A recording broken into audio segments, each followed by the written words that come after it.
Ya, Bismillahirrahmanirrahim. Assalamualaikum warahmatullahi wabarakatuh. Sebelumnya, perkenalkan nama saya Ami Kodaroni dengan NIM 22.05.089. Saya PKL bertempatan di kantor Kecamatan Bayongbong. Langsung saja, sebelumnya di sini saya ingin mengerjakan tugas dari mana tugas ini adalah salah satu tugas UAS yang mata kuliahan cyber security. Langsung saja di sini saya akan menjelaskan sedikit tentang cyber security yang ada di kantor Kecamatan Bayongbong.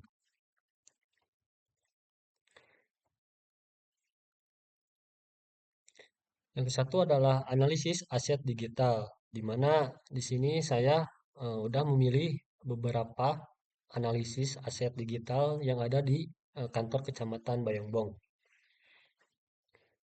Yang pertama ada keamanan software dan sistem, yang dimana software dan sistem di Kecamatan Bayongbong ini salah satunya yaitu update software produktivitas yang tidak rutin.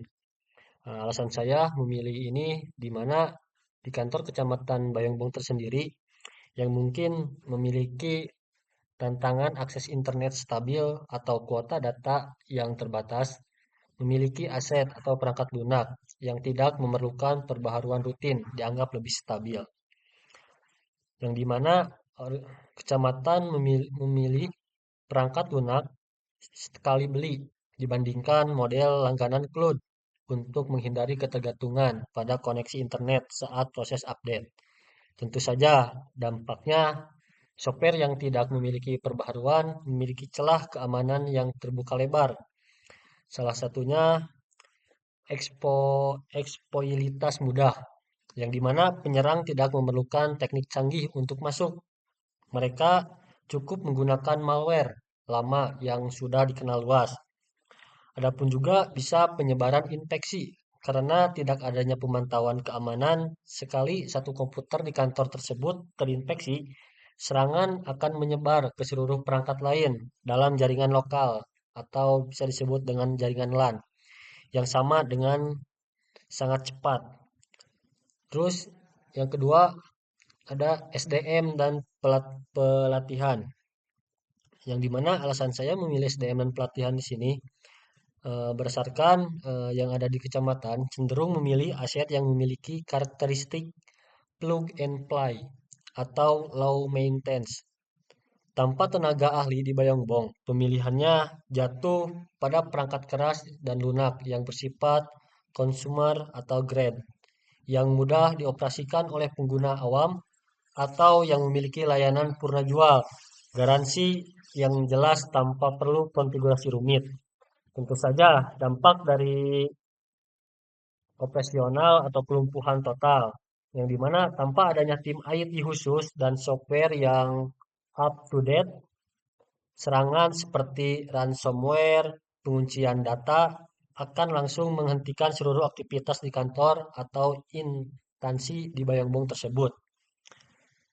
Yang dimana salah satu dampaknya yaitu downtime berkepanjangan karena tidak ada prosedur disaster recovery pemulihan sistem bisa memakai waktu berminggu-minggu sampai kehilangan data permanen. Tanpa tugas keamanan data, backup rutin, data yang terinfeksi oleh penyerangan kemungkinan besar tidak akan pernah bisa kembali lagi. Yang ketiga ada disaster recovery, yang dimana tidak ada tugas keamanan data. Alasan saya memilih ini karena keputusan ini biasanya diambil jika data dikelola bersifat publik atau tidak sensitif secara hukum atau finansial. Dalam perspektif manajemen risiko, jika nilai aset informasi dianggap rendah, maka investasi pada sistem keamanan, firewall, enkripsi kompleks diadakan untuk mengolokasikan anggaran kebutuhan primer lainnya di tingkat kecamatan. Dampaknya dampak legal dan reputasi. Di wilayah singkat Kecamatan Bayongbong, kepercayaan masyarakat adalah aset utama dari Kecamatan Bayongbong tersendiri. Akan tetapi, ketika kebocoran data masyarakat tidak, jika data kependudukan atau pelayanan publik bocor, kecamatan dapat dituntut berdasarkan Undang-Undang Perlindungan Data Pribadi atau bisa disebut juga UU PDP. Dan krisis kepercayaan, masyarakat akan ragu untuk memberikan informasi pribadi mereka yang berakibat pada terhambatnya program-program pemerintah atau layanan administrasi lainnya. Kesimpulannya, pemilihan aset dengan kriteria yang saya tadi jelaskan mencerminkan strategi minimalis IT approach. Meski efisien secara biaya di awal, di Kecamatan Bayongbong ini memiliki profil resiko yang tinggi secara teknis. Tanpa pembaharuan dan keamanan aset tersebut akan mengalami depresiasi teknis yang lebih cepat dibandingkan akses yang dikelola dengan standar industri. Terus ada pun juga risiko cyber paling berbahaya, yang dimana saya di sini sudah yang pertama itu ada pencurian identitas dan penyalahgunaan infrastruktur. Yang pertama adalah pencurian identitas, yang dimana risiko paling berbahaya pencurian identitas ini akun yang masih aktif tanpa pemilik yang sah menjadi pintu belakang atau backdoor yang sempurna bagi peretas atau sementara bandwidth yang tidak dimonitoring menjadi jalan tol bagi aktivitas ilegal tanpa terindikasi. Penyebab utamanya adalah root cause atau yang pertama itu ada administratif negligence atau kelalaian administrasi. Tidak adanya prosedur standar atau SOP untuk penonaktifkan akses saat pegawai pindah tugas atau purna bakti, bisa disebut juga pensiun. Terus yang kedua juga ada resource constraint atau keterbatasan sumber daya. Kurangnya pemahaman bahwa akun digital sama berharganya dengan kunci fisik kantor. Yang terakhir itu ada lack of visibility. Tanpa alat monitoring bandwidth, organisasi di Kecamatan Bayongbong tersendiri tidak tahu siapa yang menggunakan internet, untuk apa dan kapan menggunakan tersebut mencapai titik yang tidak wajar. Terus untuk potensi kerugian nyatanya dari pencurian data identitas dan penyalahgunaan infrastruktur adalah jika bandwidth tidak dimonitor, resiko utama adalah network uh, con- congestion, di mana kemacetan jaringan. Penyebabnya itu akun lama yang disalahgunakan dapat digunakan untuk menjalankan botnet atau aktivitas mining kripto di latar belakang. Adapun juga dampak nyata di Bayongbong saat masyarakat mengurus surat administrasi kependudukan, entah itu KTP atau KK, yang memudahkan akses ke server pusat di Dukcapil, koneksi akan sangat lambat atau gagal total, time out, di mana jalur internet dimakan oleh aktivitas ilegal tersebut. Pelayanan yang seharusnya selesai dalam 15 menit makan waktu hingga berjam-jam. Adapun juga kerugian data, eksfiltrasi data tanpa jejak. Ini adalah dampak paling berbahaya dari akun yang tidak dihapus, yang dimana dapat menyebabkan peretas menggunakan kredensial akun lama atau masuk ke basis data internal karena akun tersebut dianggap legal atau sistem keamanan dasar tidak akan memberikan peringatan. Dampak nyatanya di Bayongbong, data sensitif warga, entah itu NIK, alamat, riwayat bantuan sosial, dapat diunduh secara massal karena tidak ada monitoring bandwidth di perpindahan data besar-besaran. Keluar jaringan tidak akan terdeteksi hingga data tersebut muncul di pasar gelap atau juga bisa disebut dark web. Kerugian reputasinya, hilangnya marwah instansi. Reputasi adalah aset yang paling sulit dipulihkan di tingkat lokal. Penyebabnya penyalahgunaan akun untuk menyebarkan konten negatif seperti judi online atau hoax atas nama instansi atau penggunaan alamat IP kantor. Dampak nyata, jika alamat IP kantor Kecamatan Bayongbong terdeteksi melakukan serangan siber ke instansi lain atau menyebarkan konten ilegal, instansi tersebut bisa masuk dalam blacklist penyediaan layanan internet, di mana masyarakat muncul persepsi bahwa kantor kecamatan tidak kompeten atau disusupi yang merusak kepercayaan warga terhadap program pemerintahan. Terus juga ada rekomendasi mitigasi resiko, yang dimana rekomendasi ini saya merekomendasikan implementasi kebijakan atau identity housekeeping, yang dimana masalah akun lama yang tidak dihapus adalah celah keamanan terbesar karena tidak ada tim IT. Nah, mitigasi teknis harus dilakukan secara disiplin oleh pemegang otoritas sistem. Rekomendasi dari saya, langkah teknisnya yaitu audit akun berbulan atau bulanan. Gunakan daftar absensi atau daftar pegawai sebagai dasar setiap akhir bulan. Lakukan pemeriksaan manual pada modul user manajemen di aplikasi atau sistem yang digunakan. Jika nama pegawai sudah tidak ada di daftar aktif, segera ubah status menjadi nonaktif atau delete. Dan juga melakukan Shred Password Manager atau KeePass Exe atau Bitword. Digunakan aplikasi manajemen kata sandi yang bisa diinstal secara lokal.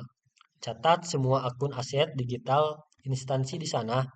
Jika seorang staf pindah, cukup ubah status master password atau hapus akses mereka di manajer tersebut, sehingga akses ke berbagai akun software produktivitas tetap terkendali.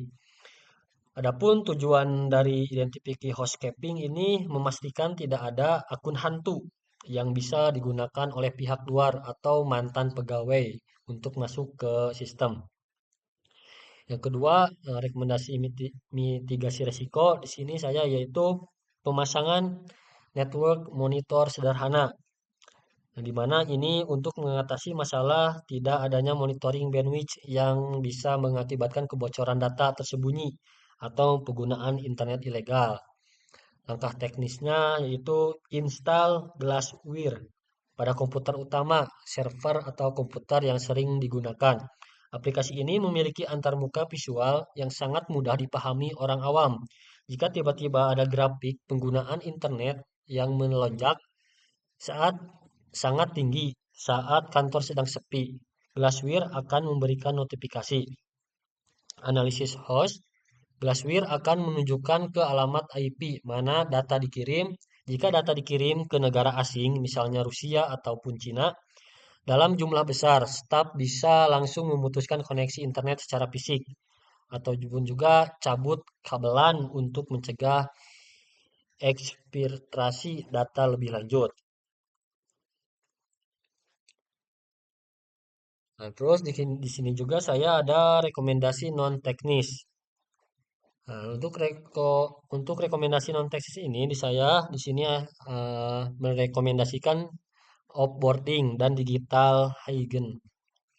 Yang dimana rekomendasi non teknis utama adalah pembuatan SOP ataupun standar operating prosedur, mutasi dan pemberhentian pegawai yang mencakup aset digital secara sisiologis di instansi daerah seringkali rasa sungkan atau hubungan kekeluargaan membuat penghapusan akun mantan rekan kerja diabaikan. Langkah-langkah implementasinya yaitu ke satu ada checklist inventaris digital. Buatlah satu lembar formulir sederhana checklist yang harus ditandatangani oleh setiap pegawai yang pindah tugas atau pensiun. Formulir ini memastikan bahwa mereka telah menyerahkan semua username dan password aset yang mereka kelola. Dan juga keluar dari grup komunitas resmi WhatsApp grup kantor untuk menandatangani pernyataan tidak akan mengakses sistem kembali. Kedua, menunjukkan penanggung jawab digital. ad hoc. Meskipun tidak ada tim IT khusus, tunjuklah satu orang staf administratif yang paling cekap teknologi untuk memiliki tugas tambahan sebagai kurator aset digital. Tugasnya hanya satu, memastikan checklist di atas dijalankan setiap ada perubahan personel. Yang terakhir ada edukasi keamanan dasar atau literasi digital, mengadakan sesi diskusi singkat, misalnya saat apel pagi atau rapat mingguan, selama 10 menit tentang bahaya peminjamkan akun atau menulis kata sandi di kertas yang ditempel di monitor. Mengapa ini penting untuk di Kecamatan Moyongbong terkhususnya? Karena di lingkungan kecamatan, kebocoran data lebih sering terjadi karena faktor manusia atau bisa disebut juga human error. Dibandingkan serangan peretas yang canggih, dengan adanya aturan tertulis SOP, proses penghapusan akun lama bukan lagi dianggap sebagai tindakan tidak enak hati. Kenapa mantan rekan kerja? Melainkan kewajiban administratif yang profesional. Dampak positifnya, legalitas instansi memiliki bukti kuat jika terjadi penyalahgunaan data di kemudian hari. Budaya kerja membangun kesadaran bahwa aset digital sama pentingnya dengan aset aset fisik seperti kendaraan dinas atau inventaris kantor lainnya. Pelajaran mengenai cybersecurity. Adapun sini juga refleksi pribadi, pelajaran penting yang bisa saya ambil yaitu keamanan siber bukanlah hanya soal teknis, tetapi soal pola pikir atau mindset. Berdasarkan diskusi kita mengenai kondisi aset di Kecamatan Moyongbong, mungkin ada beberapa pelajaran penting untuk diri sendiri dan visi jika saya menjadi seorang admin IT. Yang ke satu adalah pelajaran penting untuk diri saya sendiri, yaitu keamanan adalah tanggung jawab kolektif, bukan hanya tim IT. Pelajaran terbesar adalah bahwa satu kebocoran individu seperti mengklik-klik phishing atau tidak menghapus akun lama bisa meruntuhkan ke seluruh sistem organisasi. Keamanan cyber dimulai dari kedisiplinan diri sendiri.